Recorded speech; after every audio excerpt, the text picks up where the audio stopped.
Bienvenue dans Libre et Heureuse, le podcast qui t'aide à reprendre ta vie en main pour te permettre de vivre des relations saines et épanouissantes avec les autres et avec toi-même.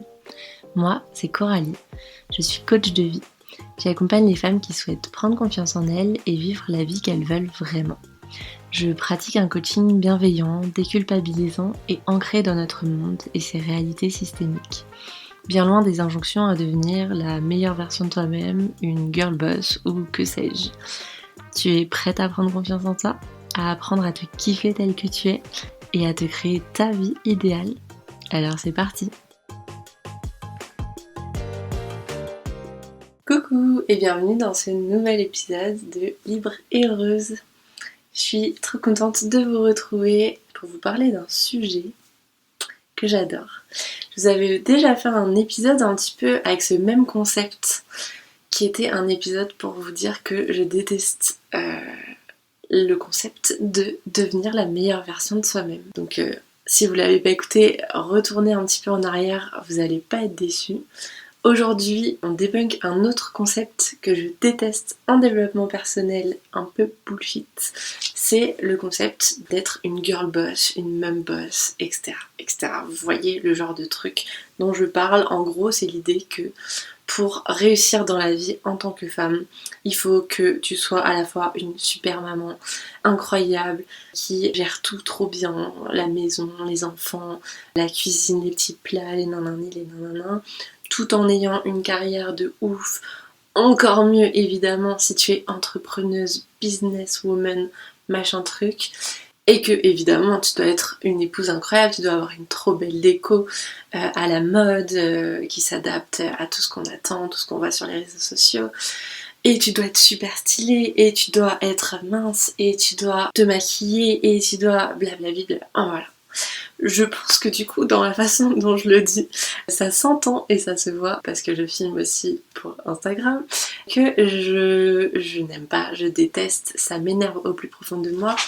Et si vous m'écoutez depuis un moment et que notamment vous avez écouté l'épisode précédent où je réexplique un petit peu qui je suis et la façon dont j'ai envie d'être, notamment sur ce podcast, c'est un concept qui est pour moi vraiment nul, dans le sens où c'est vraiment tout ce qu'il y a de plus pourri dans le développement personnel et encore plus pour les femmes, parce que ça ne fait que rajouter des injonctions alors qu'on en a déjà 1 milliard qui nous pèsent sur les épaules, qu'on n'arrive déjà pas à avoir confiance en nous, à se sentir belle, à se sentir importante et à être fière de nous, parce qu'on ne correspond jamais aux critères de cette société et de ce monde.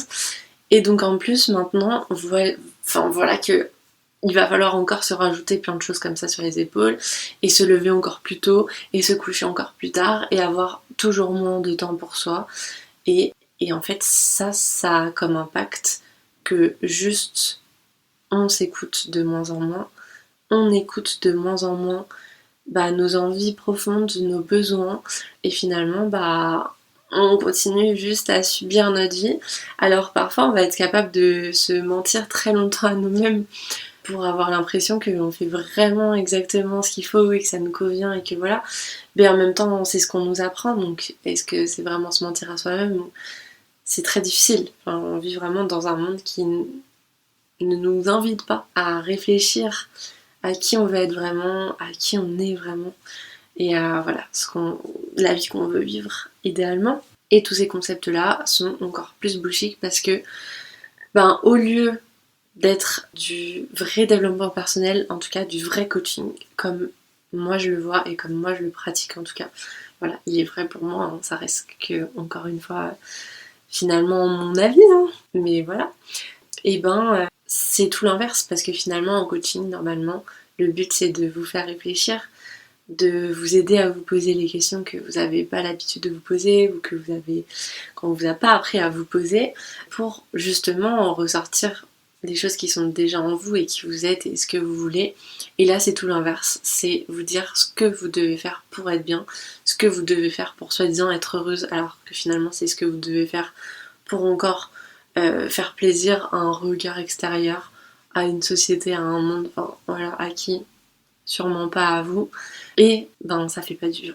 Ça fait culpabiliser, ça fait se sentir toujours nul, ça fait se sentir jamais à la hauteur. C'est se mettre des objectifs totalement irréalisables. Et en plus, ça augmente la jalousie et la comparaison entre les femmes. Parce que d'un point de vue extérieur, et avec les réseaux sociaux, et avec le monde d'aujourd'hui, on va avoir l'impression que tout le monde y arrive. Et ça, c'est une discussion que j'avais encore ce matin en coaching.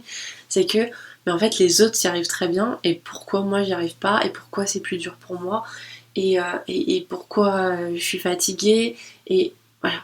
Mais ça reste que du paraître, et on voit toujours ce qu'on a envie de voir aussi chez les autres. Hein. On voit ce qui semble nous manquer, on voit ce qu'on admire, etc. Et pourtant, moi en tout cas, c'est fou, mais toutes les femmes que j'ai en face de moi toute la journée sont toutes en train de se dire je suis nulle, je suis pas à la hauteur, je suis pas ceci, je suis pas ça, je suis machin, parce qu'elles essayent d'atteindre des objectifs qui sont pas les leurs. Des objectifs qui ne leur donnent pas réellement envie, si ce n'est qu'on leur fait croire que c'est ça qui fera d'elle une super femme, une super maman, une super nanani, une super nanana, et qu'elles le seront jamais parce que c'est complètement impossible à atteindre, et qu'encore une fois, on ne demande ça à personne d'autre qu'aux femmes. Hein, je veux dire, voilà, les hommes sont monotâches et nous on doit savoir tout faire encore une fois. Pourquoi ? Je ne sais pas. Où est la logique ? Je ne sais pas. Elle s'est perdue, elle s'est envolée, elle est partie là-bas. Voilà, pas de logique. C'est la société qui est comme ça malheureusement. Mais tout ce que moi je voulais vous dire finalement dans cet épisode de podcast, c'est que ça, c'est du caca. C'est pas ça le développement personnel, et c'est pas en suivant ces injonctions supplémentaires que tu pourras être heureuse. C'est pas en t'infligeant encore plus de choses, en t'imposant encore plus de choses, en te forçant, en te faisant violence pour faire tout ce qu'on attend de toi avec ces images et ces injonctions-là, que tu seras heureuse. Tu vas continuer à t'épuiser, et c'est pas ta faute en fait si t'es épuisée, c'est pas ta faute si tu y arrives pas, c'est que on te demande l'impossible, et on te demande de faire des choses qui ne vont pas forcément t'apporter, qui ne te donnent pas envie, donc c'est normal que tu aies du mal à garder la motivation pour ça. Vraiment, si je peux te donner un conseil, c'est justement de faire tout l'inverse. Il n'y a pas de solution miracle que tu trouveras à l'extérieur. Il n'y a pas une façon d'être merveilleuse, incroyable, meilleure que les autres que tu trouveras dans ce qu'on te dit qu'il faut faire à l'extérieur. La réponse à la question, elle est en toi, et c'est vraiment bateau de dire ça, mais en vrai, il n'y a que toi qui peux savoir ce qui te fait envie, ce qui te fait plaisir, le rythme qui te conviendra pour te sentir bien, et la vie qui te conviendra aussi pour te sentir bien, t'épanouir, être vraiment fier de toi parce que tu te seras fixé des objectifs qui te font envie et qui sont réalisables. Donc voilà, le meilleur conseil que je puisse te donner aujourd'hui, si tu devais faire une petite chose, c'est d'arrêter d'aller chercher tout ça à l'extérieur et que quelqu'un te dise ce que tu dois faire, comment tu dois le faire, et te recentrer un maximum sur toi. Voilà, est-ce que j'ai d'autres choses à dire sur ce concept ? Je pourrais dire du mal pendant très longtemps, mais je pense que j'ai dit les deux choses les plus importantes. C'est tout ce poids que ça rajoute sur tes épaules, alors que c'est pas ton envie de base. Et voilà, qu'on te dit encore ce que tu dois faire de ta vie, et crotte quoi. Il y en a marre de la subir. À un moment, c'est la tienne, donc voilà. Recentre-toi sur toi au maximum. Et si c'est ton truc, après, de faire 1 milliard de choses, ce sera ton truc. Et tu le feras pas parce qu'on te l'a imposé, de la façon dont on te l'impose, en te disant que c'est comme ci, que c'est comme ça. C'est ça le plus important. Moi, la route que tu décideras d'emprunter, je m'en fiche, ce sera la tienne. Mais mon plus grand espoir, ma plus grande envie, c'est que tu puisses juste la choisir pour de vrai. Et oser y aller à ton rythme, à ta façon, pour aller là où tu as envie d'aller. Voilà pour cet épisode. N'hésitez pas à me dire ce que vous en pensez, si vous aimez bien ce concept, parce que franchement il y a plein d'autres concepts que je déteste en développement personnel, et donc je serais super contente de vous faire des prochains épisodes. Merci de m'avoir écouté, merci de faire vivre le podcast, et à la semaine prochaine. Bisous. Merci à toi d'avoir écouté cet épisode en entier. N'hésite pas à lui mettre 5 étoiles s'il t'a plu, à me laisser un petit commentaire pour me dire ce que tu en as pensé, ça me fera trop plaisir. Et pour ne pas louper le prochain épisode, abonne-toi.